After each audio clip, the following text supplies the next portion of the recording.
Fake আইডির user name, আর এখান থেকে আপনাদের আইডির পাসওয়ার্ডটা দিবেন।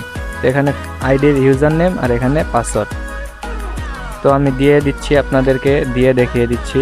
তো এখান থেকে আইডি পাসওয়ার্ড দিয়ে দেওয়ার পর আপনাদের সামনে এরকম ইন্টারফেস শো করবে এবং আইডিটা লগ ইন হয়ে যাবে। তো অবশ্যই ফেক আইডিটা লগ ইন হয়েছে।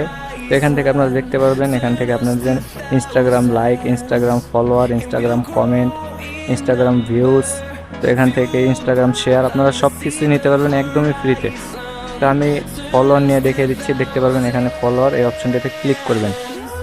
তো একটি ক্লিক করে দিচ্ছি। তো এখানে দেখতে পারবেন আপনাদের সামনে এই যে নিচে এরকম একটি ইন্টারফেস।